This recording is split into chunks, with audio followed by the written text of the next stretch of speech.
Good morning, everyone. Happy Wednesday, and welcome to another episode of Tea and Coffee with Paula and Jay. Yes, I complete her sentences. Oh! We got a sneeze on air. just snuck out. Now you're on pressure. All Try right. and get it. Try and get it. Yeah, oh my God, he's him, This guy? and my sons. As soon as I'm going for a yawn or a sneeze, they're like fingers in the face. Well, you got a like for your sneeze. Someone like that sneeze. Congratulations. Morning, everyone. Good morning to all those that join us bright and early, like as soon as we start. You guys are awesome. You really are, because that means you're up and ready and waiting and refreshing and getting there early. So thank you very much for being there with us. It is 7 a.m. Mountain time, so 9 Eastern, Yep. 10 Atlantic, 6 Pacific. Yeah, exactly. So good to see you all.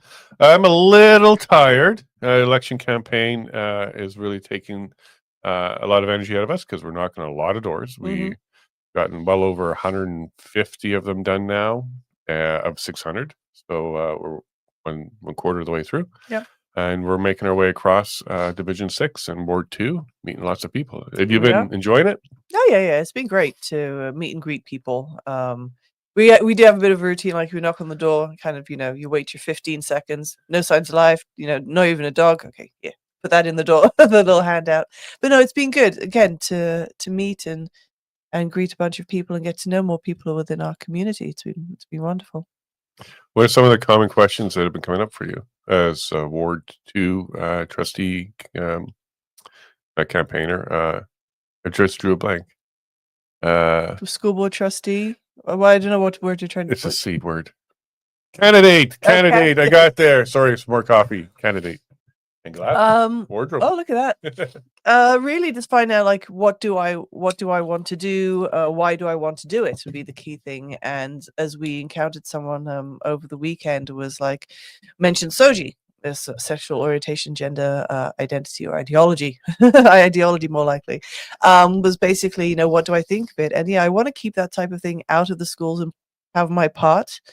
Because again, it's the school board, it's the school division, so I would only be one voice, but I would be a loud voice in ensuring that certain ideologies are not encouraged within the school system, because school is for education. Got my glasses. I feel normal now. Candidate. See, words come to me quicker now. Okay, cool. And for me, it's who are you? That's the most common question I've been getting is, who are you? How long you've been here?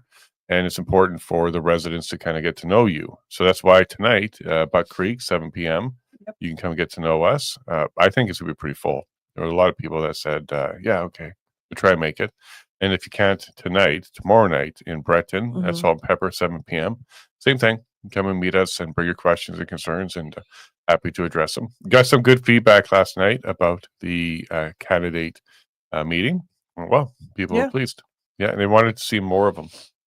And maybe advertise more so people knew about it and they can get out there. But the ones that were there enjoyed it. So that was some good feedback I received yesterday. Yeah, that's good. And one of the campaign Jason is standing on is the fact that should he be elected, he's going to be having more regular meetings with the residents, with the public, so that they can know what's going on in council and also bring their concerns forward to him so he can best represent them. And that's something that they were surprised that someone was interested in doing. So I said, yeah, well, this is the proactive leader that you would have. Yeah. So at least twice a month, I'll be meeting with the public before the council meetings. This has already been in the budget. I don't know for how long, but it's been in the budget for a while. Because I checked with the council about doing these meetings. I was prepared to pay for them, because I think it's very important that I be brought up to speed on what's going on, much like what we do with the show. Like, we pay for this. We do have some support from some of our supporters, but for the most part, over the years, we've been covering this cost because this is the best university there is. Yeah. When you go and talk to all these people and learn all these subjects, it's the best university it is. And I did that to become a better candidate for MP. I'm going to carry that forward now as council, but I want to continue the conversations with the locals and the ratepayers by actually going to meetings. Now, one gentleman said, yeah, I've already voted for somebody in the past, kind of hinting at like he was going to do that again. But I just let him know, like, look, I'm going to be bringing these meetings to the community hall, and there's 3 reasons. 1, to hear from you. 2, to report back to you, and 3, to hold me accountable as I'm progressing. You're not seeing me once every 4 years. You're seeing me twice a month. So if there's something I need to address or work on, or you need to hold me accountable for it, there I am, not running away from you. That worked well, and that's a genuine commitment because I do want to know what the people need, because that's what representation is. You don't do that step. By the way, there's always a budget for it. It just hasn't been utilized. But if you do that step, then you can be a representative, which is really the role, not somebody who goes, well, in my experience, I need this from a farmer's perspective, and then that's what you fight for. Both my candidates are in that boat. It's more like, okay, well, there's farmers, there's employers, there's employees, there's oil workers, there's all types of people in our community that need to be represented. So that's what these meetings are going to ensure that we're able to do. Yeah, exactly. And at least for the school board side of things, there's already a meeting once a month that's set up with the elementary school. My assumption is there'll be one for the high school too, where I would get to sit with the school and the teachers and the parents involved. And again, do that same relay, get that information from them to bring it to the board and vice versa to ensure that they know what we're working on and how it could affect them. I like that term. I'm going to steal it. Representation relay. That's what we're doing here, because we're relaying back and forth and then being there for the accountability stage. I do want to show transparency and accountability, not just slogans. I want to show the people what that means. And then I suspect this will replicate to all the other divisions as well, as I am demonstrating that in council by saying, hey, I met with my ratepayers yesterday. And here's what they're saying today. And they really want to know about this issue. I'm going to bring it back to them. So let me know what I need to do to bring back to them, or what's the progress we've got that we can report back to them. I think that pressure from Division 6 through the meetings will change the entire council. All the councillors will start doing that, and you're going to hear a lot more my ratepayers say, correct, and this is what people are waiting for, and they didn't forget about this project. So that's going to change Brazeau County. Now, if Brazeau County becomes an example of good representation, that might become a ripple effect all over Alberta and possibly the rest of the former nation of Canada. We'll see where that goes. Speaking of the former nation of Canada, you had an interview yesterday. Yeah, we can get into that, but first, we got a diesel heater running. Oh, yes. Homestead update. Yes, Jason's got the diesel heater up and running, and we're carbon monoxide free, which is always a bonus. But yeah, got that up and running because we're getting some chilly nights now. Days are not as warm as before, but the sun's still out. But yeah, the chilly nights are coming back. And days are not as long as before. So charging our batteries, we don't necessarily get a full charge every single day. So switching over to some diesel heat on those colder nights are going to save some of the electric usage. Yeah, that's the kind of life we live, folks. Totally the life we live. But we took some good steps this time around with the install, sealed all the exhaust, and we have a meter. Actually picked up a meter to check for carbon monoxide, and we're 0.000, which is exactly what we want all around that device. And yeah, we want to be nice and safe and warm. So that one project got done. 2 more to go. Yeah, 2 more to go. Starting to skirt the trail, or at least getting the materials ready to skirt the trailer and even skirt the studio as well, so that we can have less cold feet in the morning. What's going to surround the trailer? Jason's face. Jason's face for all the federal signage and stuff like that we had. Just so Jason's face is going to be skirting. At least when the dogs are lying next to, like, underneath, like, hey, daddy. So yeah, I'll be insulating the buildings. So that'll be the studio and the trailer. My old signs. We're not going to ruin the signs because we may need them again, but we're going to use them to keep the air underneath. So there we go. That's how we skirt things on the living property. 8-foot sign with my big head on it. Oh boy, I don't know. Maybe we'll turn it upside down.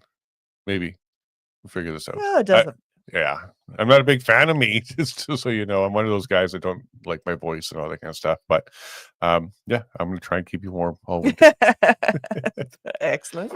All right. So yeah, so I'll get into the interview in a minute because it was successful. It was done. And I do want to talk to the audience about the interview because I'm already getting some feedback without it even being aired. So we'll get there. Oh, and yes, Jimmy, yes, even the unemployed deserve representation as well, of course. If you're a resident of a community. Especially Yeah. because why are they unemployed? What happened to their jobs? What happened to the market? Mhm. I met several nurses that are frustrated, absolutely. Even people from the church and pastors. We've been meeting with people like that Yep. in order to kind of get a good feedback and understand what the needs are. So, yeah, absolutely. Every single person needs representation. And you can only do that if you have regular meetings with everybody. Yep. And have an open door policy at the town hall. You can't presume or assume all the details. All right, so let's get to the news. And thanks for that comment, by the way. Thanks. Let's get to the news. So thank you to Brett Sears, who's been digging into the Teresa Tam emails. So he got a whole bunch of freedom of information request data dumps of emails, and he's been going through them. It's been taking him some time, but he's working hard. So here's some quotes here. We are trying to do damage control. Keep in mind, this is the response to COVID and the vaccine rollouts. Damage control, if you're doing everything right and proper and to the letter of the science, what damage control are you talking about? Another quote, this is not consistent with the protocol. Oh, not even following their own rules and their own layouts and what they worked on to create. A protocol is a set of instructions, much like flying. You have to do this before you do that, and do this and check that and get some data back. And is the engine running proper? Is it warm? Is it hitting the RPMs? If you skip protocols like flying, you die. You skip protocols during government responses to medical situations, people die. Yeah, you die. Yeah, you still die. So thanks very much to Brett for doing this hard work. I know it's a lot. He's actually reading it and going through it all. And I do appreciate that effort. More Canadians should and could be doing this. And there's some freedom of information requests from our side are going to be initiated around CFIA and RCMP in the situation in BC. So we're learning how to do that to be very specific, because if you're not specific, they just kick back saying it's too general and it just takes time. So we're collecting information to try and get some good freedom of information requests done around the CFIA, their decision, their discretion, and keep moving that forward. Good. That's kind of a little side thing, because Brett has been a great example of doing that, and what you end up getting from it, the value you get from it, it's well worth the effort. So thank you to Brett on that one. Chris Barber, he likes to poke. He likes to poke and respond to some silly people. If the truckers did stuff like this, and if they, were talking about destroying things and calling people losers and silly things like that, we wouldn't be so proud of them, because they didn't do stuff like this. They actually were holding up a lot of morals and integrity. But the other side, he definitely doesn't. Yeah. We'll talk about here confiscating his truck, which we'll get the decision in November on, which we'll be able to bring to you live now. We've got that access to the Ontario courts. This person talking about, offering tickets to take a sledgehammer to the truck to destroy it, talking about how those people were losers, the truckers. And this person, you can see their mindset. This is probably not a real person at all. This is more like a troll or a bot, government funded, because they finish off by saying all the proceeds of the ticket sales should be shipped to Ukraine. So kind of making a double little message there on a political front about taking Canadians' money one way or another, whether they are taxed or throw a sledgehammer and sending it to Ukraine to be burnt and gone and no return. So Chris is just kind of highlighting this. I have not confirmed with him whether or not we'll have him Saturday, but because he certainly needs to kind of catch up and digest and decompress a bit. But we'll see. We'll see. I'll keep you posted if he'll join us Saturday. Daisy still doing some good work out in the ostrich farm. This situation is still on the radar. We're still keeping an eye on it, even though there's kind of a bit of a pause with the Supreme Court because they have not announced a decision yet. So we'll keep an eye on that each week to see if it's coming. But the current situation here is they are concerned that some of the birds are already gone. Without getting into details, I heard yesterday that 55 are missing and some dumpsters have been moved. So the concern there, which hasn't been proven, is they've already started culling the birds or through neglect allowing them to die. So maybe they can make the statement later that, they died naturally. But but no confirmed anything coming out of the CFIA that avian flu is causing any problems with any of these birds, or any of them have it. So that's a headline that hasn't happened. But the concern is that some of them are missing. And with the air restrictions and no drones allowed, it's become more and more difficult to try and see the birds. Daisy has a high resolution camera along with a very powerful zoom lens. So from far away, they can do their best to get in and see what's going on. But from my understanding is the CFIA is not even allowing the RCMP to do a head count with drones. So there may be some friction going on there, because the RCMP are still police officers at the end of the day. And there are some concerns from the owners that their property is being destroyed. And the RCMP should, and it looks like they may be trying to start an investigation and take a closer look, either to find out if there's a crime or to find out that there is no crime. Yeah. In either case, doing a simple head count should be a pretty easy thing to do, and also reasonable. If the owners are concerned that birds are missing more than one spirit, which we're aware of already, I think that's reasonable. And I think the RCMP think the same way. But they're also being held back from finishing that task to try and head count. So we'll keep on top of that one. Yesterday, I haven't had confirmed information, but 55 was a number that's potentially missing. Yeah.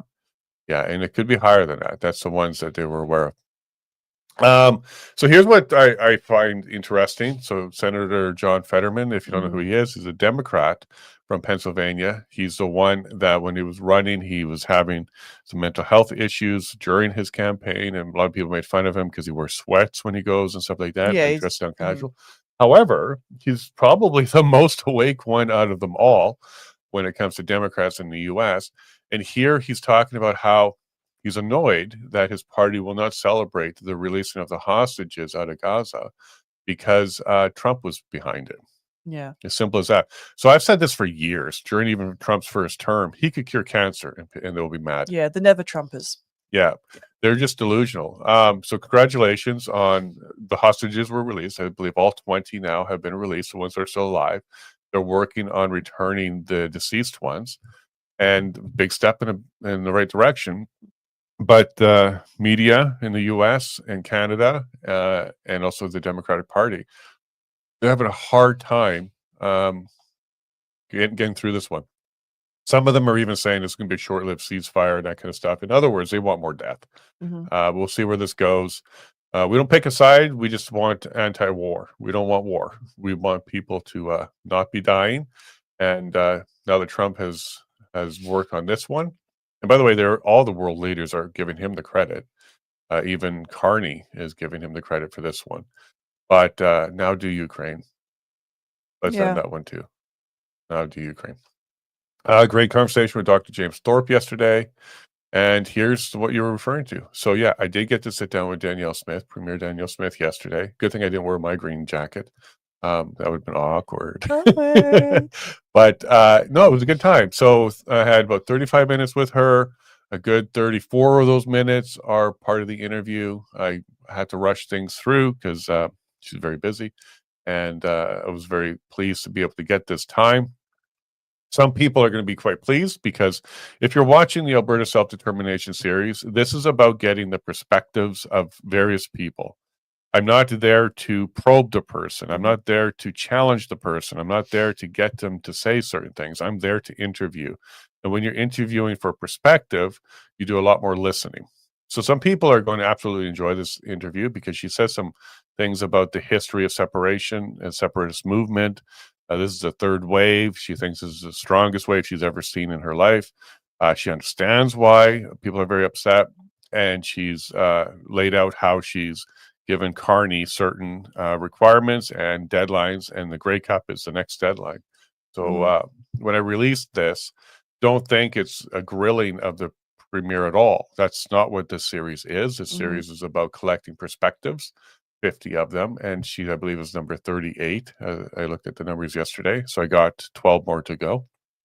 And I have more than 12 people that want to do it, so I'm going to have to figure that out. But this is a series about perspectives of people with a voice on this issue.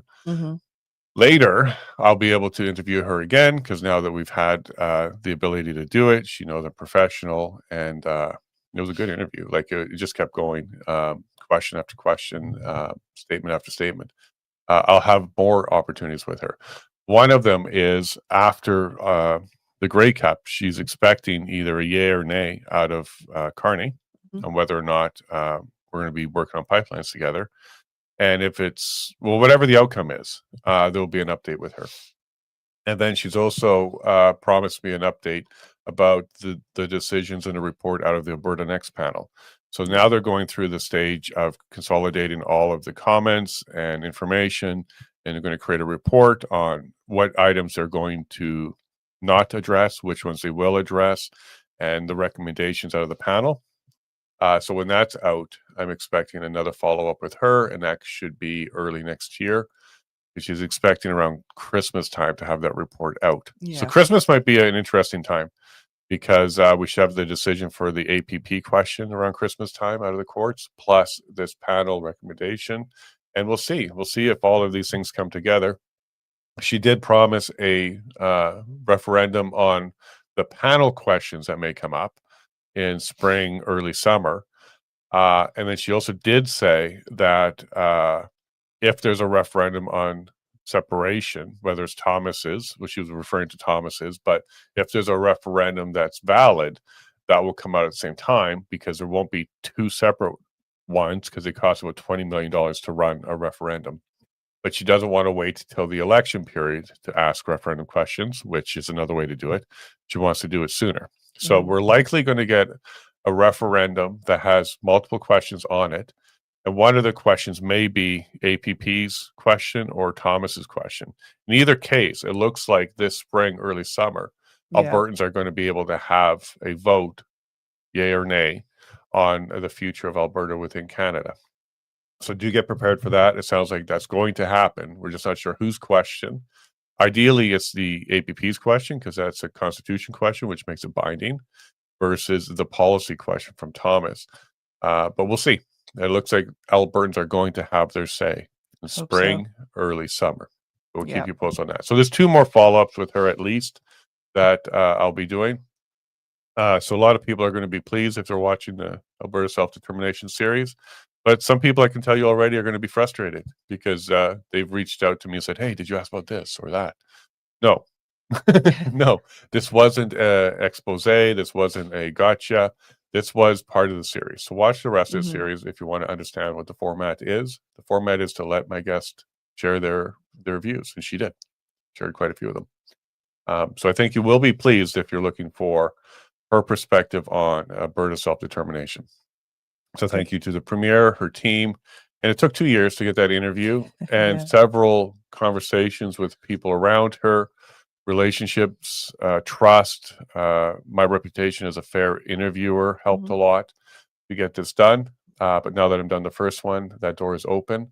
And I'm just glad I didn't wear my green outfit. Yeah. It would have looked odd. With necklace. Well, I didn't have the necklace, but I certainly have. No, I don't. It looked like St. Patrick's Day a little bit there.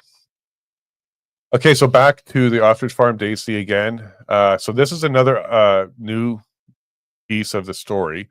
A chunk of land has been taken away from the neighbor, has been seized to facilitate the slaughter, as Daisy's putting it here. And there's speculation that the reason why that land has been taken is the owner recently did a interview with Rebel.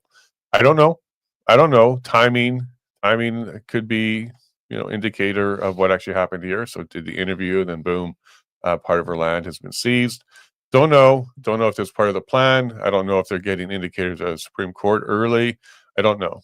But Daisy's doing a good job covering these kind of details too. And he spoke with the landowner. We'll go check that out to get some more of these details from her. But she's having problems getting to her property now. So totalitarianism, where they just take land as they see fit. I don't know if she was served with a warrant. I don't know any of the justification, but it happened. Land was seized from the neighbor for whatever reason. We'll stay on top of that one. Okay, so this was an interesting one. So Alberta's cracking down on fraudulent driver schools, first of all, though. which is good. So in Ontario, they issued a bunch of suspensions and notices of suspension, and it was something like 2,000 drivers or some number high like that of drivers that received their notices.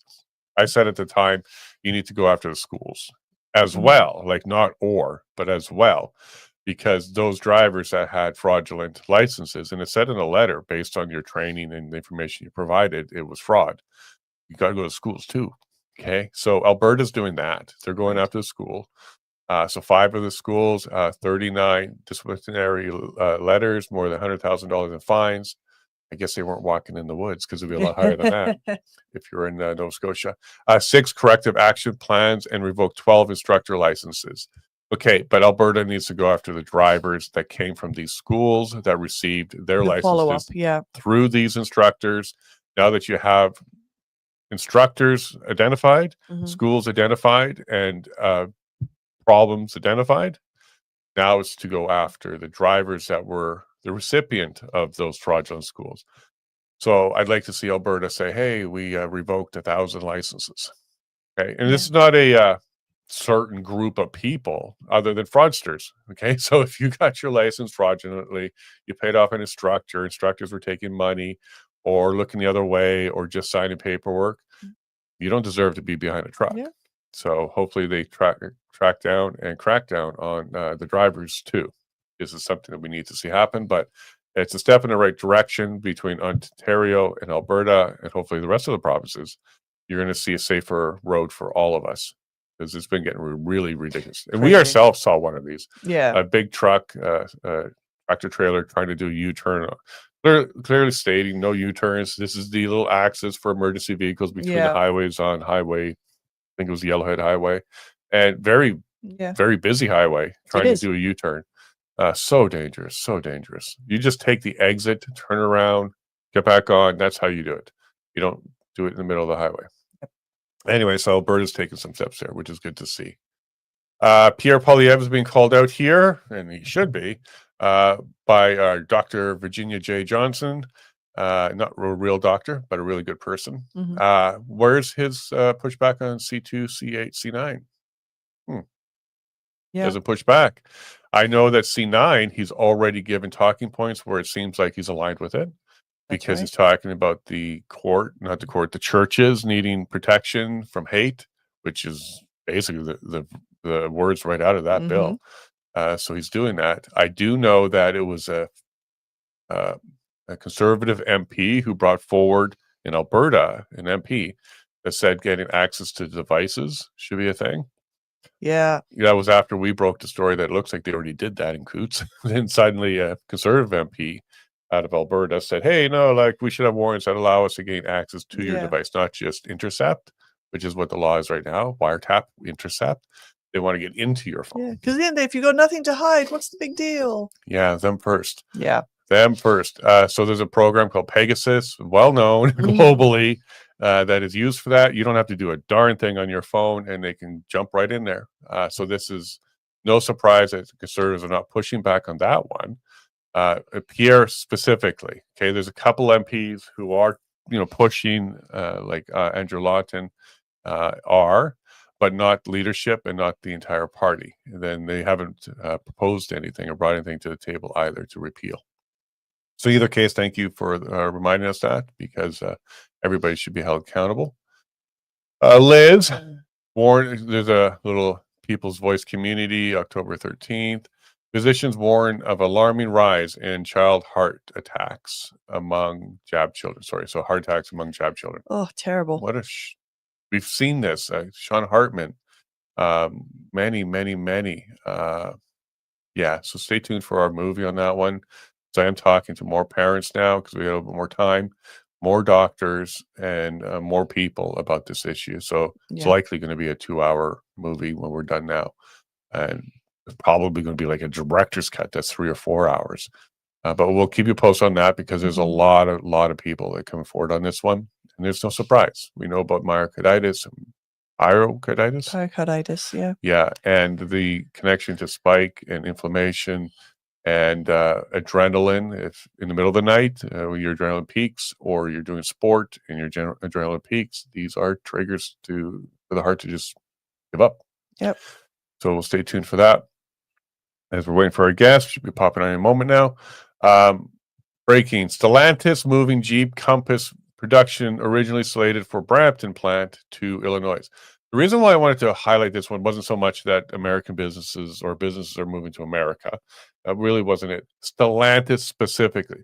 They're the ones that called at the time Finance Minister Chrystia Freeland and said, hey, look, we're not going to invest in your country if there's a blocked border at Detroit, Windsor. And they're the ones that called her. She said this in her testimony.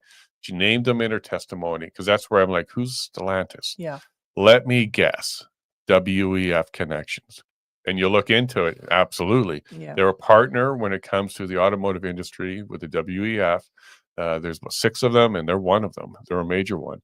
So it was not a surprise to me to see that they are the ones that pressured Canadian government. And this is the open testimony of the POEC from Freeland. I was sitting in a room when she did give this testimony. So I'm like, there we go. I got to look those guys up. And sure enough, they are WEF connected. And she said, if it wasn't for the blocked bridge, they wouldn't have done anything about the convoy people, about the stuff going on in Ottawa. But because there was a blocked bridge, it would affect the financial stability of investments in Canada. Global partner, she used these words. And then she named Stellantis was the one that called her. I received a phone call from Stellantis. So I'm like, they got your direct number, and boy, they can press you pretty quick. And globally aligned, WF aligned. And after all of that, they're leaving. They're like not even going to stick around.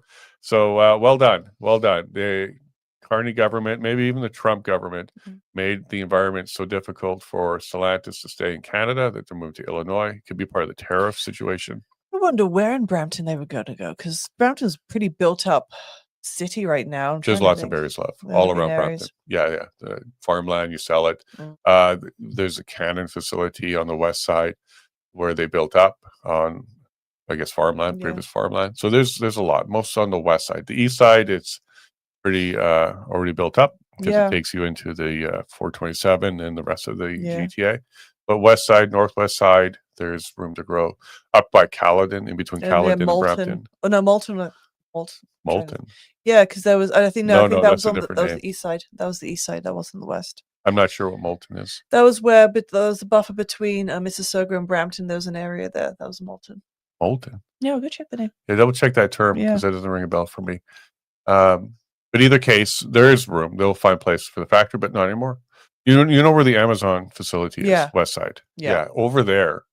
And there's another town. I think it was what you're trying to look at. It starts with an M. It's not Moulton. It was Milton. Milton. Yeah, no, I'm thinking Moulton. Anyway, I'm just going to cover it. Yeah, no worries. Fact checking in real time. But Right Blend's highlighting this. But for me, it was Stellantis specifically. They were the ones named by Chrystia Freeland as being the reason why they needed to crack down on that bridge, invoke the Emergency Act to save investments in Canada. And lo and behold, the investments in Canada is not going to transpire anyways. Yeah. Sorry, Moulton, Mississauga. Moulton is a neighborhood in the northeastern part of the city. Northeast. Very good. Yeah. It's not just something that comes out of a volcano. Not molten. Malt with an A. When you're saying it like water. Okay. Got it now. Okay. And let me just double check with our guest here.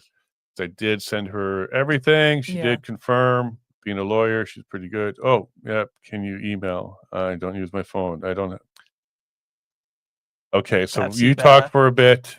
Somebody doesn't know how to copy and paste off their phone and email themselves.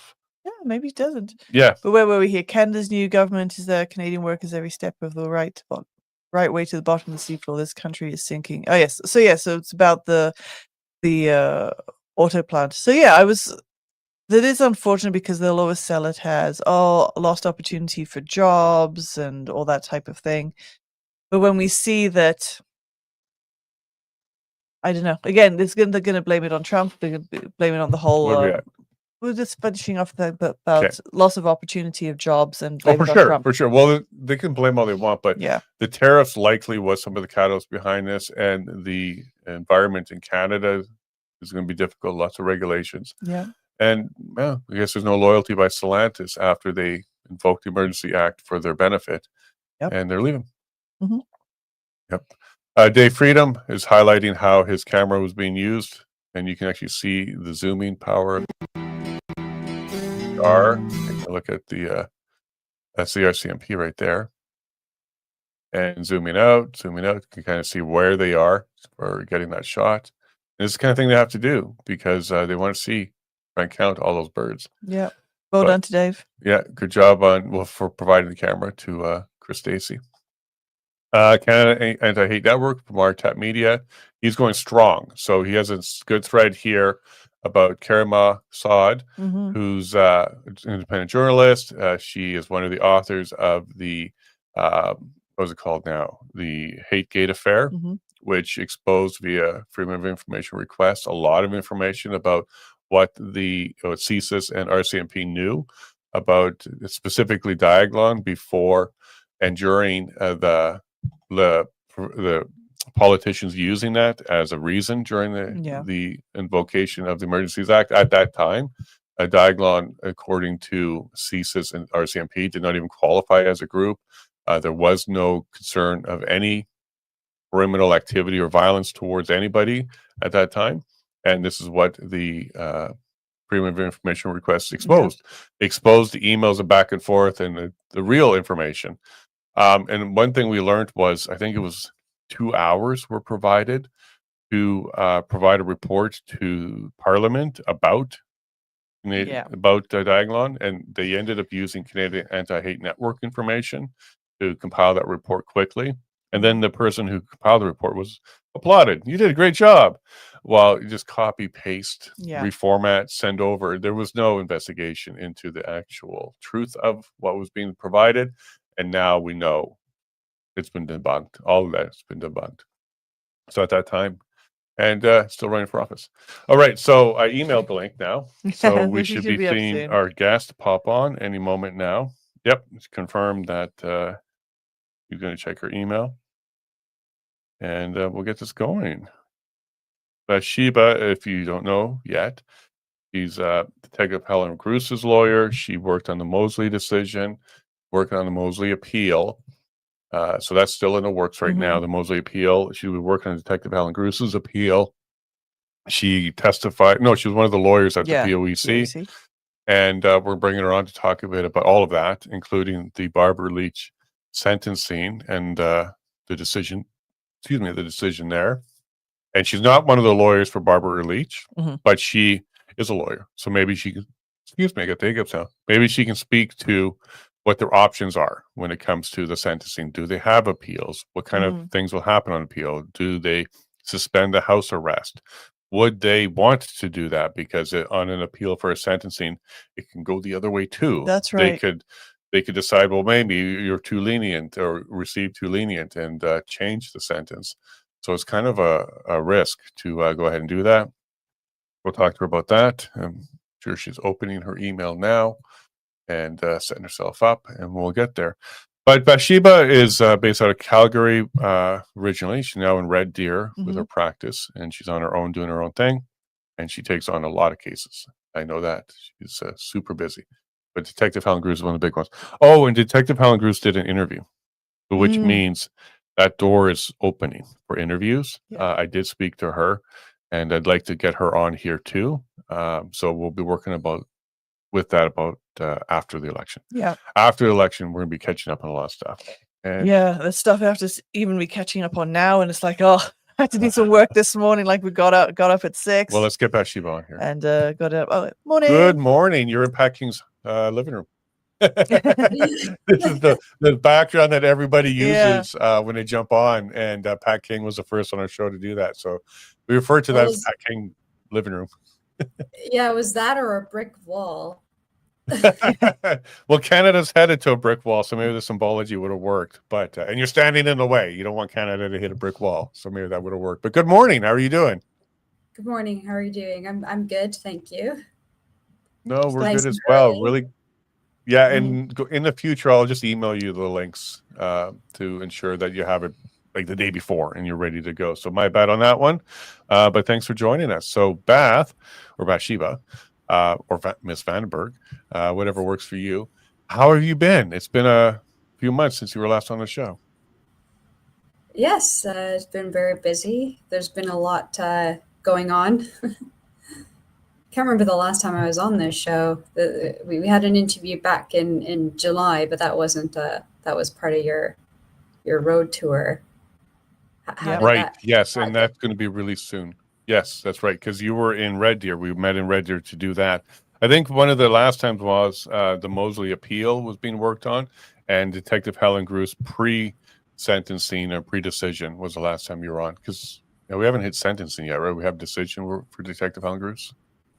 Well, we have the decision on March 25th of this year. She was found guilty of discreditable conduct. And then there's the penalty hearing, also colloquially referred to as the sentencing hearing, was scheduled for September 3rd to 5th, and that was adjourned, and we don't have any dates set for the continuation of the penalty hearing. Okay, so that's confirmation it hasn't concluded. So even with 3 days, they weren't able to get through it. And I believe the first day it was kind of ended short because there was a kerfuffle on whether or not documents could be provided, anonymous documents could be provided, or testimony could be provided. And then a decision came the next day that, yeah, you can't be anonymous. You got to have to show things. So you lost basically the first day because of that?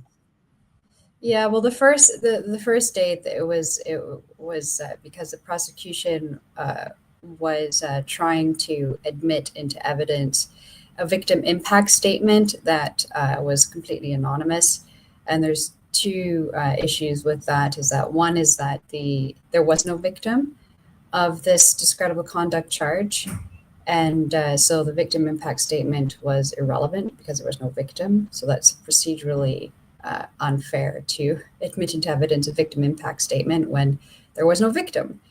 And then furthermore, and more importantly, the victim impact statement was completely anonymous.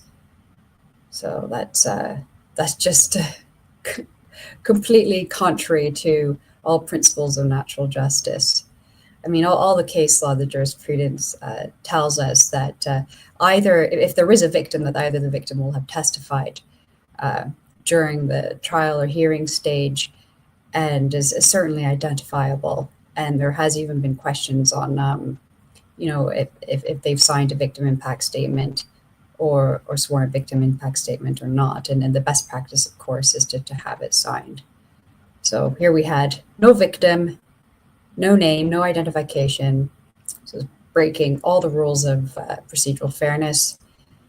And the hearing officer adjourned the first day to render a decision, handed us a decision later that evening, and we were due to continue on Thursday on September the 4th. And we, the defense, submitted a number of affidavits, including Detective Gru's affidavits in support of mitigating factors to consider for the penalty. Great job. And when I... Go okay. on. Yeah, so great job. So when we heard that news, Donald Best was reporting with us, giving us that information. I said on the show here, if this is a concern about the identity of a victim, we just presumed at that time that maybe they're trying to protect the identity. There's publication bans and there's other avenues to go ahead and protect that this particular hearing already used. Because I remember I was sitting in there, they listed off all the things that can't be publicized. And this would have been an avenue, the normal avenue. Because you're correct, under natural law, any victim, if they exist, needs to be identified so that you can, as a defense, address any accusations that have been brought forward to you. But so good job. I was a little surprised that this hearing officer said no. I'm glad because that was the right decision. But the whole day got used up on that one. How did the other 2 days go? And I know we don't have dates yet, but could it be early 2026 that we're dealing with this into the 4th year now of Detective Helen Gru's hearing? I don't know when the date. I'm waiting to hear from the prosecution. They objected to the defense submitting affidavit evidence in support of mitigating factors for the penalty, in part due to volume. Yes, I agree they needed an opportunity to review the documents, but it's been it's been a month and a half now, and I've not heard anything from the prosecution in terms of what their objections are. So it could be, spring, summer 2026, given that council have busy schedules as well. So it could be some time before we get to the end of the penalty hearing, and there could be a motion in between to the prosecution will need to submit in order to ask the hearing officer, the tribunal, to deny admitting evidence that supports mitigating factors of the penalty. So we're unclear. I like that problem. There's too many. At least they're all named. They're signed. Okay. These are not anonymous. And they all speak to they all clearly speak to the factors. There's 13 main factors that the tribunal will need to consider with regards to the penalty. And one of them is a public interest. Well, it's for the public to determine what's in their interest. What do they need to see as a penalty in order to maintain confidence in the Ottawa Police Service? And so many members of the public prepared affidavits, including former police officers, stating that they believe that Detective Bruce should not receive any penalty. And some even went so far as to suggest that she should be reinstated to SACA, where she used to work, and to investigate potential criminal negligence with regards to possible links between the COVID-19 vaccinations and the increase in sudden infant deaths. Yeah. So there we are. She is still working, though. Currently, right now, she is still employed. Yes. Yeah, she's working in robbery. Wonderful. That's right. Yeah. And with more and more information coming out, there's links to 7 cancers now out of South Korea. There's definitely more work coming out of Dr. James Thorpe. We had him on yesterday about issues with mothers, babies in utero and after birth, after all these things. There's now lots and lots of evidence, but none of this was allowed to be brought into this particular hearing. Anything related to COVID, damage or concerns with COVID, or even the Pfizer documents, none of this was really allowed to come in. Correct me if I'm wrong on that one. Well, the expert witnesses were denied, but their reports were admitted as evidence, and all of the clinical data from Pfizer were also admitted as evidence. So we do have a lot of evidence on the table in this hearing with regards to the statistics that tell us that babies died after pregnant and breastfeeding women took the COVID-19 vaccination. However, that was all ignored in the decision. And what remains concerning for me is that evidence is still being ignored outside of the disciplinary hearing.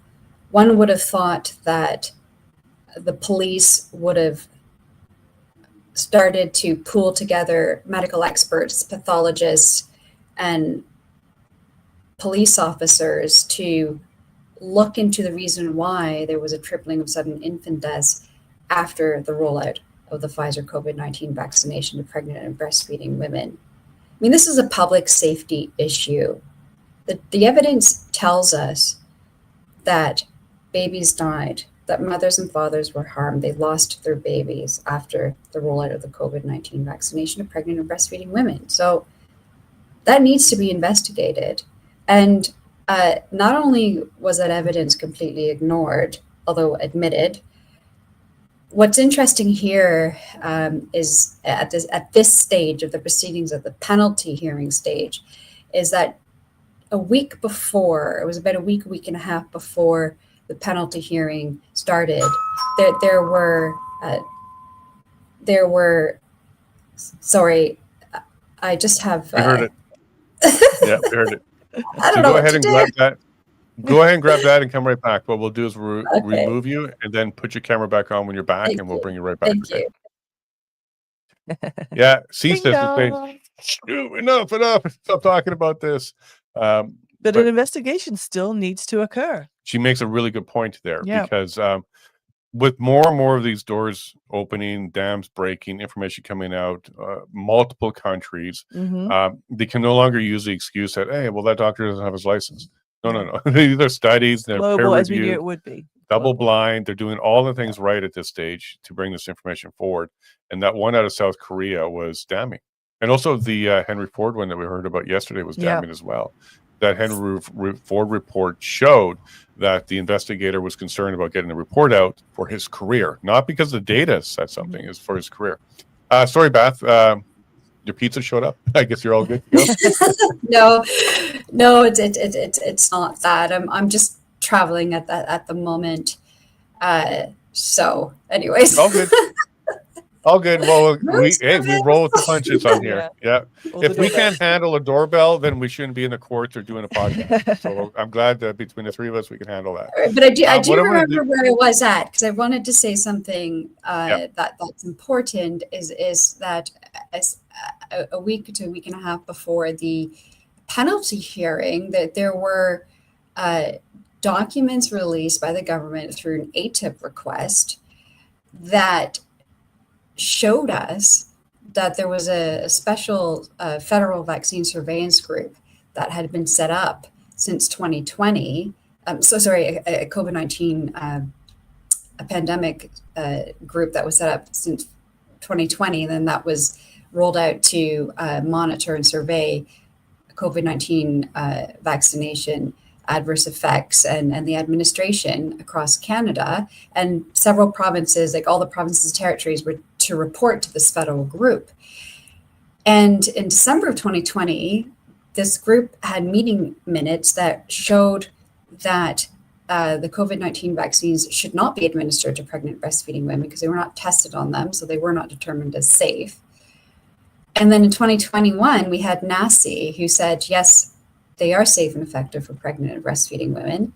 And then in July 2021, there was another meeting that was held of this federal group where Manitoba flagged the concern that there was an increase in miscarriages and that there needed to be a special subcommittee set up to monitor the effects of the COVID-19 vaccinations on pregnant and breastfeeding women. And the federal group said, yes, of course. But then we fast forward to August meeting, September meeting, nothing was done. No committee was set up. Now, these records were put into an affidavit, and they were quite voluminous. And that's in part why the hearing was adjourned.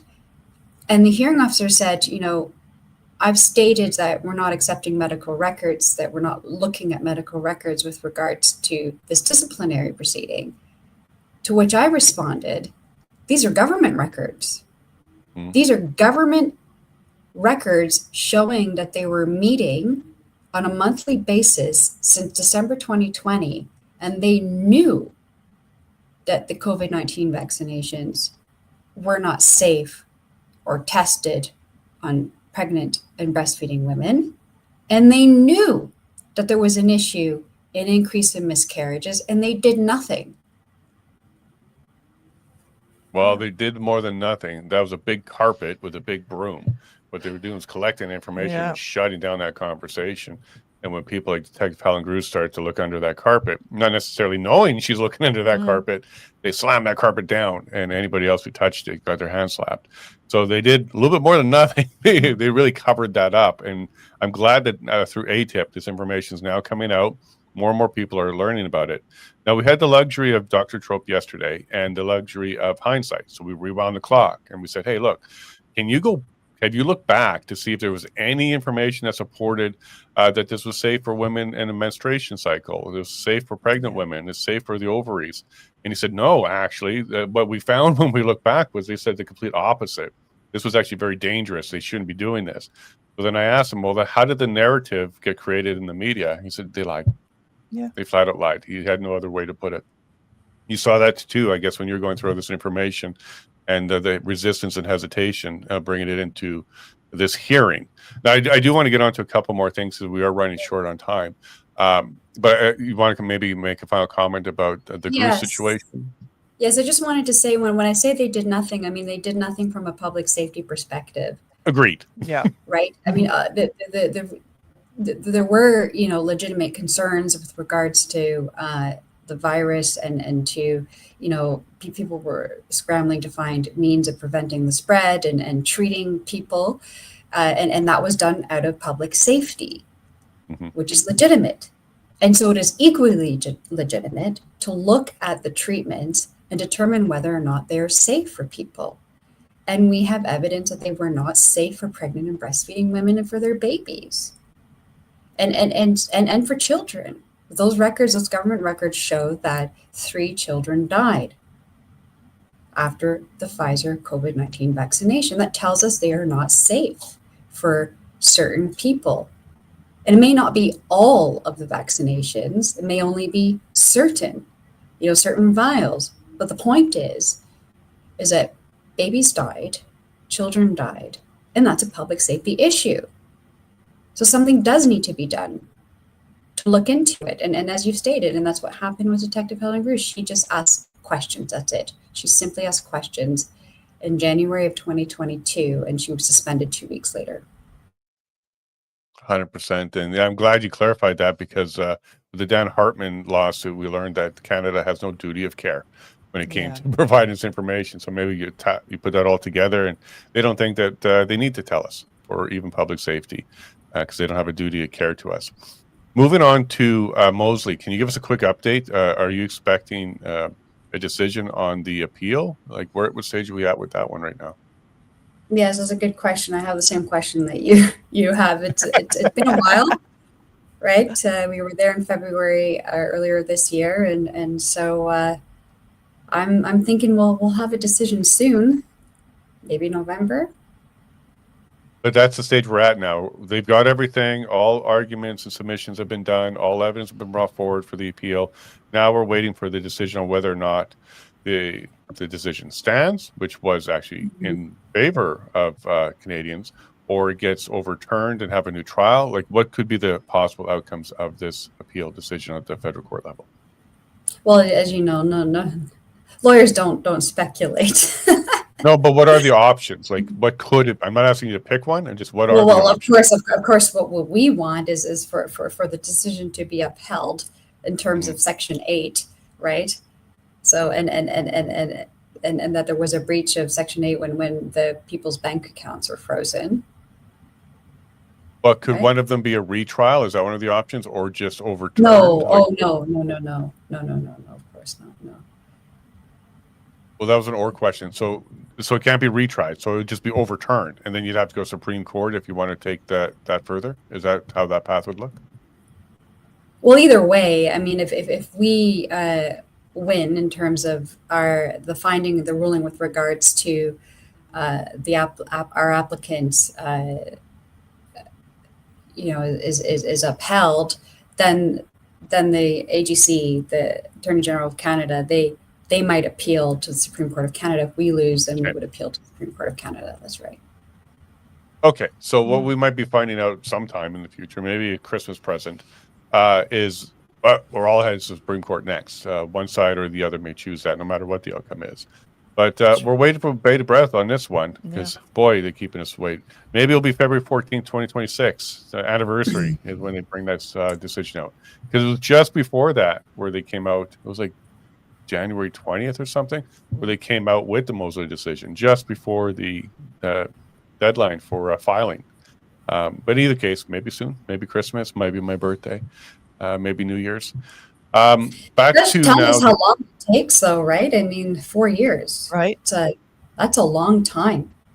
It's a long time. Yep. And in the meantime, you have all these criminal trials taking place. And so one of the questions that was asked at the appeal by CCLA was the right to protest, right? The freedom of assembly, and so I can't wait to have the Federal Court of Appeal rule on that. There were submissions made, if I'm standing there with a sign, holding just one person holding a sign, is that a lawful protest. So because a lot of the issues at the criminal trials circulate on very pinpointed facts on whether somebody is encouraging or shoulder to shoulder with other protesters. Because unfortunately, the courts have found that the entire protest amounted to mischief, was criminal. I mean, that's basically the bottom line of all of the decisions. And then the next step is just looking at whether or not people attending were supporting the protest, which is absurd. It's setting a dangerous precedent in Canada, criminalizing protests and attendance to protests, which is not only a breach of our charter rights, it goes far, far beyond. It's hurting human rights defenders, as I would say. It's extreme totalitarian approach to governance of people. I think that's possibly by design. There's a tinfoil hat, okay? Possibly by design. We've seen other countries do it. More countries are doing it. Yeah. Europe's doing it. UK's doing it. So we'll see where this goes. And thank you for being one of the advocates for the human rights portion of this and defending. Now that you brought up the criminalization of mischief and the sentences or decisions, we just had a big one, right? Barber and Leach, they got their sentence, house arrest, 12 months, 6 months of you're going to have conditions, a curfew. Yeah. Leach has slightly less because they're going to factor in her time served, so she has slightly less. By the way, I thought it was really unfair that they didn't take that off the house arrest or at the beginning portion of her sentence. Frankly, she was in prison or jail. They should have taken it off at the beginning of her sentence, not the end, where there's less restrictions, but that's our system, right? What was your first reaction when you heard this sentencing? Did you think, given the conditions, that's the best case scenario, or what? Yeah, what was your first reaction when you heard the sentencing for Barber and Leach? I think it was mixed, but overall shrouded by disappointment. Right, I say mixed because we were faced with the threat of incredibly punitive sentencing. I mean, ask for 8 years is just absolutely insane. And so when your expectations are there might be jail time and very long jail time, and then you end up with a decision of house arrest, and in some ways it feels good, like a sense of relief in some ways, but it's not. And I want that message to be clear, is that it really should be 0. It's kind of like with the Detective Helen Grease case. Like, how do you get to there should be like a 0 sentencing, like when there's been a finding of guilt? That's the issue. Is you can't relitigate the charges at the sentence stage. There has to be some form of sentence. That's just it, right? An absolute discharge would be great, right? And I mean, I'm not going to re-advocate what their excellent representation have already advocated for. They did an excellent job, counsel for Barber and Leach, and it's the courts, right? It's the courts that have a precedence over the last 2 years that are finding people guilty of attending a protest, and they're looking to that precedent and determining sentencing based on that. So you can see that. You can see that's in the background and at the forefront of the court's minds, and they're tied to the precedents. So it's I think what's really gross is just the whole process, and then you have the Crown continuing with with regards to wanting to have Chris's truck. Mm-hmm. That's just crazy, right? The whole process is a punishment, and these protesters should not have even been charged criminally. I think that's what we all feel. So when you're asked about the question of sentencing, it's sort of like, yeah, well, can we go back in time and state that they shouldn't have been charged? Like it just when you read the cases, I do invite people to read the decisions, because it's very instructive to the Canadian public what cannot be done. And what cannot be done is that we cannot attend protests that argue against government overreach, because you will be criminally charged. That's what these decisions read. And they tell us that, sorry, this is another thing, is they tell us that we're guilty until we prove our innocence. Or in the case of the protest, if you read all the facts, it's sort of like, yes, I attended the protest, but I wasn't shoulder to shoulder. I didn't encourage anyone, and I was actually kind of passively there. And so I'm not criminally liable. That's not how the criminal justice system works. It's supposed to be innocent until proven guilty. Mm-hmm. And I just really feel, I really feel for Tamara and Chris, because the house arrest is not easy. It's a complete removal of their freedoms.